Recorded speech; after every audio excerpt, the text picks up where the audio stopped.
Hi there. Well, you can't see me, but hopefully you can see what I'm doing, which is more important, because what I want to talk about is how to ferment rhubarb.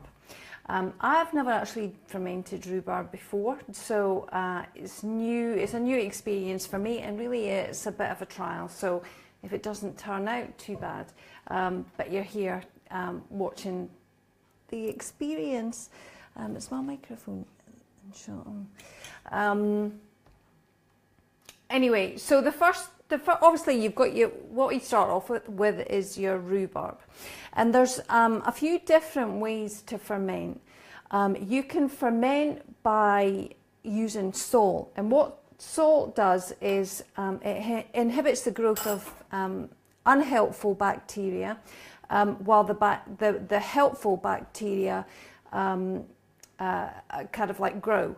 So basically the salt is just inhibiting the bad bacteria. There's other things that you can do to ferment foods. You can introduce a culture. So something like a kombucha culture or a water kefir culture, or you can use probiotics as well, probiotic tablets. I quite often use probiotic tablets just for ease. But in this case, all I'm going to use is salt.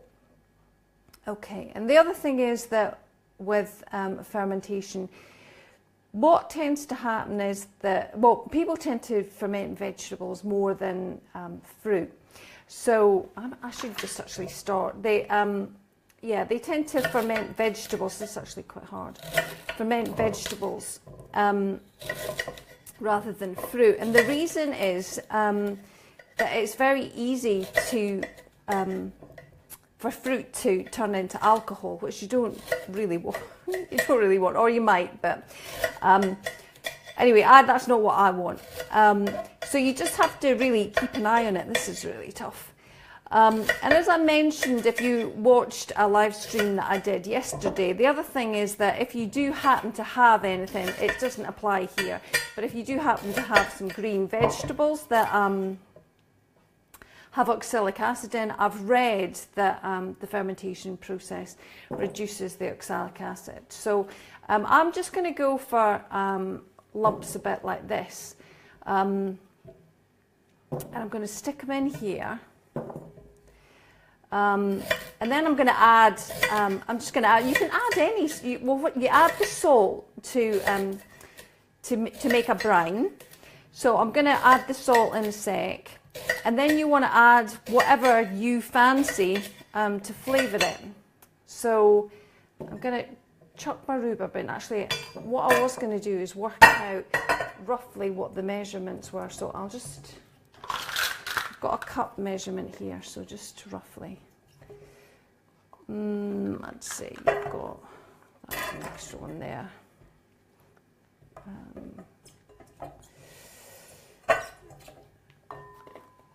You maybe got 3 cups there. So you've got 3. So if you say 3 cups of rhubarb, that was kind of 2 stalks. And what I'm going to do is I'm going to add a teaspoon of Himalayan salt. It's just sweeter than the other salts, and obviously, so I believe that there's more minerals and things in them. So, and then I'm gonna, because I like ginger, I'm gonna slice some ginger, and just stick the ginger in. This is mainly for flavour.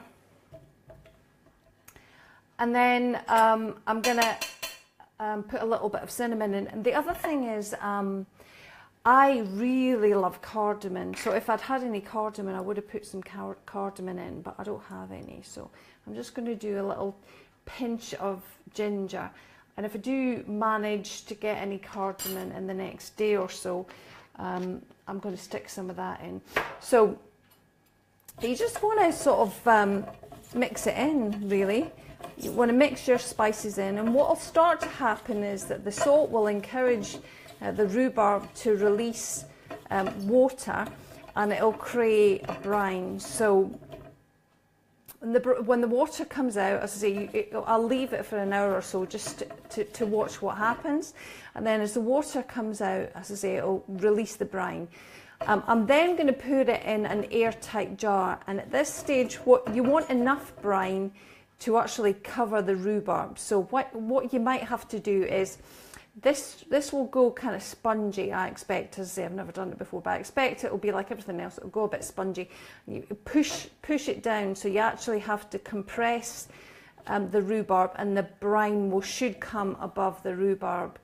And then you leave it for a few days, and then that should be it. That's it. You need to taste it after 3 or 4 days, but it should be fermented. So I will get back to you and tell you how the experiment with rhubarb has gone. That's it. Right, switch off.